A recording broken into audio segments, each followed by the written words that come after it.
Bismillahirrahmanirrahim. Assalamualaikum warahmatullahi wabarakatuh. Salam olahraga. Saya Merianti Ansar dari kelas PJKRA angkatan 2020 semester 3 NIM 2003 015 00007. Pada kesempatan kali ini saya akan menjelaskan tentang perkembangan olahraga di Indonesia. Perkembangan olahraga di Indonesia terbagi pada 3 zaman. Yang pertama yaitu zaman penjajahan, kedua zaman kemerdekaan, ketiga zaman Orde Baru. Sebelum kita melangkah lebih jauh, saya ingin menjelaskan tentang sejarah olahraga terlebih dahulu. Seperti yang teman-teman lihat, sesudah menyiapkan di PowerPoint, sejarah merupakan kajian sistematik tentang peristiwa masa lampau. Dengan memahami pengetahuan masa lalu, pemahaman itu turut membentuk masa kini, yaitu masa yang kita nikmati sekarang. Dan keadaan sekarang dapat lebih dipahami dengan pemahaman yang baik terhadap masa lalu serta kejelasan keadaan masa sekarang, hidup kita akan lebih efektif dan tentunya lebih sehat menghadapi masa depan.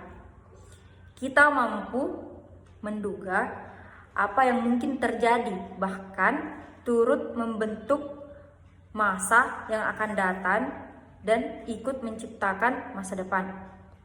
Sejarah memberikan pembelajaran, bahkan dapat memberi ilham bagi pemecahan persoalan-persoalan pelik yang sedang dihadapi.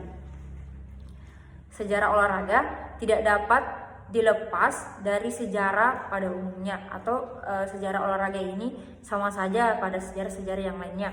Olahraga mempunyai arti dan nilai karena berada dalam konteks semua aspek kehidupan seperti sosial, politik, ekonomi, agama, pendidikan, dan kebudayaan. Kehidupan sosial ini berpotensi menentukan perkembangan pendidikan jasmani, olahraga, rekreasi, dan pada saat yang sama, keolahragaan sebaiknya turut menentukan jalannya sejarah. Sejarah perkembangan olahraga di Indonesia sebenarnya dimulai pada saat zaman raja sebelumnya, zaman penjajahan hingga saat sekarang ini. Olahraga selain merupakan bagian dari kebudayaan manusia, juga merupakan bagian dari hidup manusia.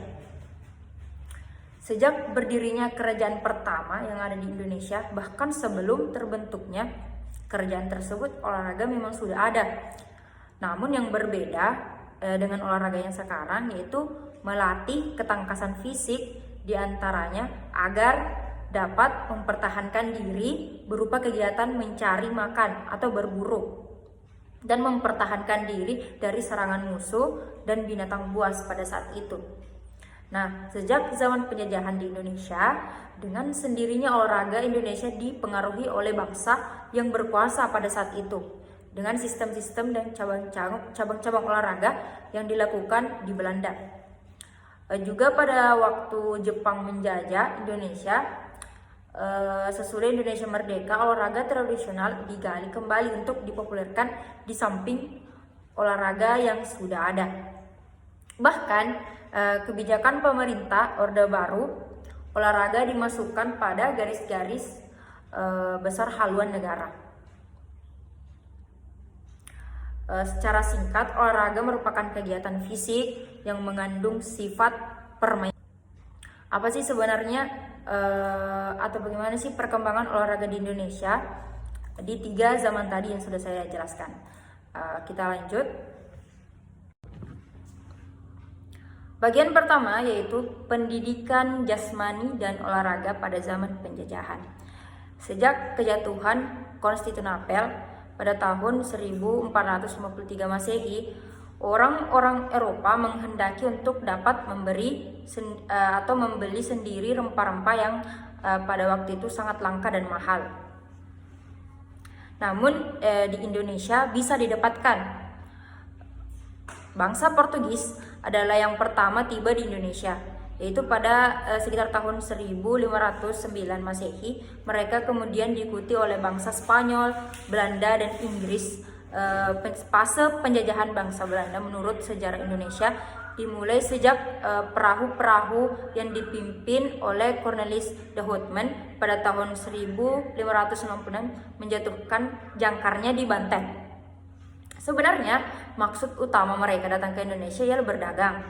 Tetapi lama-kelamaan maksud tersebut berubah menjadi ingin menguasai dan memerintah Indonesia agar yang awalnya rempah-rempah yang langka tersebut dapat dibeli, sekarang dapat dimiliki oleh mereka. Akibatnya kebudayaan asli bangsa Indonesia lama-kelamaan dipengaruhi oleh kebudayaan luar, yaitu Belanda. Tidak terkecuali dengan bidang kita, yaitu olahraga. Ketika persaingan di antara merek memuncak, menjadi peperangan Belanda berhasil mengusir yang lain dan memperoleh monopoli di Nusantara. Tahun 1602 Masehi, Belanda mendirikan VOC. Dan tahun 1691 Masehi, gubernur Belanda bernama Jan Pieterszoon berhasil menguasai Yogyakarta dan diberi nama baru, yaitu Batavia. Dengan berkuasanya Belanda di Indonesia, terutama setelah Belanda mempunyai tentara yang banyak dalam rangka mempertahankan eksistensinya di Indonesia, maka kemudian terlihat masuknya keolahragaan di lingkungan militer, meskipun keolahragaan itu sejak zaman Mesir kuno dan Yunani kuno sudah mulai menonjol. Namun perkembangan di Eropa baru tampak timbul sekitar abad pertengahan, yang kemudian juga merayap berkembang di negeri Belanda. Kemudian dibawa pula masuk ke Indonesia. Keolahragaan di Indonesia yang dibawa oleh Belanda itu sudah barang tentu sesuai dengan keadaan keolahragaan di negeri Belanda itu sendiri. Namun berkat kesadaran bangsa Indonesia akan kebudayaannya, meskipun dengan beberapa tekanan dan paksaan dari pihak penjajah, kebudayaan asli Indonesia masih dapat dipertahankan hingga saat ini. Pada permulaan abad ke-19 masuk dan berkembang olahraga sistem Jerman yang diciptakan oleh Johann Friedrich Gutschmidt 1759 hingga 1839 di negeri Belanda. Dengan adanya perkembangan lebih lanjut, masuk pula sistem Jerman yang diciptakan oleh Jan Spies dan Maulken negeri Belanda. Pengaruh-pengaruh ini selanjutnya digunakan oleh Belanda, mula-mula hanya dalam kalangan militer, tetapi kemudian masuk juga di sekolah-sekolah dan masyarakat. Oleh karena militer dalam penjajahan Belanda di Indonesia banyak yang mempunyai pengaruh, maka akhirnya di Indonesia sistem Jerman itu berkembang tidak hanya di lingkungan militer, namun di lingkungan sekolah, bahkan lingkungan masyarakat sekalipun. Pokok-pokok dari sistem Jerman itu yaitu sistem Jerman adalah hasil dari Jan Spies dan Maul yang mengambil dasar dari Gutschmidt. Pangkal tolak kerjanya sistem ini adalah kemungkinan bergerak. Dengan demikian maka banyak sekali latihan yang diberikan dengan dasar bahwa latihan itu mungkin dilaksanakan oleh anak-anak dengan tidak memindahkan akan faedah gerakan itu. Faktor-faktor pedagogis dan psikologis tidak dipentingkan sama sekali. Hal ini disebabkan latihan menurut sistem Jerman diciptakan oleh kalangan militer. Beberapa sifat yang dapat dilihat pada sistem Jerman ini yaitu latihan serta babanya yang bersifat militer, pelaksanaannya menghendaki keseragaman dan persamaan waktu, latihan-latihan yang ditujukan kepada memperkuat otot, kebanyakan terdiri dari gerakan-gerakan yang statis. Kemudian untuk melaksanakan latihannya diperlukan alat-alat yang spesifik seperti steel ring, parallel bar, atau gantungan dan sebagainya, alat-alat yang berat. Tanda-tanda penting dalam sistem Jerman ini yaitu pertama, titik pangkalnya adalah latihan itu sendiri yang ditujukan kepada mempelajari gerak-gerak yang disebut latihan itu. Kepada yang akan melakukan latihan-latihan diberikan gambaran dan penjelasan sehingga memudahkan dalam melakukannya. Dalam memberikan latihan-latihan itu sudah ada aba-aba pemerintahan atau pemberitahuan dan aba-aba pelaksanaan. Semua gerakan harus memenuhi syarat, bentuk, arah atau aturan yang tertentu. Kemudian terakhir, sikap anggota badan selalu lurus dan arah kedua anggota badan antara kanan dan lengan kiri selalu harus berjarak 45 derajat atau kelipatannya. Di sini terlihat sudah banyak sekali peraturan-peraturan yang berlaku. Susunan pelajaran terdiri dari latihan di tempat, latihan bergerak maju, latihan dengan perkakas, ditambah dengan latihan lompat permainan. Gatsmats membagi latihan-latihan secara generis. Ia mengatakan yang pertama yaitu senam. Harus menyempurnakan peredaran darah dan memperkuat otot-otot syaraf-syaraf. Kedua, senam harus mempunyai faktor elemen kesukaran. Ketiga, senam harus menambah keberanian dan ketangkasan batin. Oleh karena itu, latihan-latihan juga harus mengandung bahaya. Sedangkan bentuk latihan gerak dasar menurut Gatsmats adalah melompat, berlari, melempar, gulat, memanjat, keseimbangan, bermain tali, berenang, dan latihan panca indera. Gimnastik Vaerdigen adalah salah satu buku yang ia karang dan berisikan tentang permainan. Secara garis besar, permainan mempunyai 3 fungsi, yaitu 1. Rekreasi karena habis berlatih, kedua menambah kegembiraan, kesehatan, dan memperkembangkan sifat-sifat sosial. Kemudian memberi kesempatan bagi guru untuk mengenal murid-muridnya secara lebih dekat dan akan mengakibatkan suasana persaudaraan antara guru dan murid itu sendiri. Pendidikan jasmani dan olahraga pada zaman kemerdekaan. Kedua, pada tahun 1945 hingga 1967 dengan diproklamasikannya kemerdekaan Indonesia, yaitu pada tahun 1945 17 Agustus, gerakan keolahragaan mengalami babak baru. Pemerintahan Kementerian Pendidikan dan Pengajaran mempropagandakan penyelenggaraan latihan-latihan dan rehabilitasi fisik dan mental yang telah rusak selama penjajahan kolonial. Penyelenggaraan olahraga di sekolah-sekolah mulai digerakkan. Di setiap provinsi diusahakan pembentukan inspeksi-inspeksi pendidikan jasmani, antara lain di Sumatera Utara, Sumatera Tengah, Jawa Barat, Jawa Tengah, Jogja atau Solo, dan Jawa Timur. Tanggal 19 Agustus 1945, tanggal terbentuknya kabinet yang pertama. Dalam Kementerian Pendidikan Pengajaran diadakan suatu lembaga yang bertugas merencanakan dan melaksanakan pengurus di bidang keolahragaan di sekolah, yaitu Inspeksi Pendidikan Jasmani. Inspeksi Pendidikan Jasmani adalah organisasi di bawah Jabatan Pengajaran. Olahraga di masyarakat diurus oleh lembaga di bawah Jabatan Pendidikan Masyarakat. Kementerian Pengajaran dalam melaksanakan tugas-tugas di bidang ini yaitu pembinaan dan pengembangan fisik, yaitu pertama menyelenggarakan latihan-latihan fisik di kalangan pemuda Indonesia untuk mencapai dan memperoleh kondisi badan yang prima, juga guna persiapan memasuki angkatan perang yang pada waktu itu sangat diperlukan. Menguasakan atau rehabilitasi fisik dan mental bangsa Indonesia agar dapat berperan serta di forum internasional. Kemudian pada tahun 1947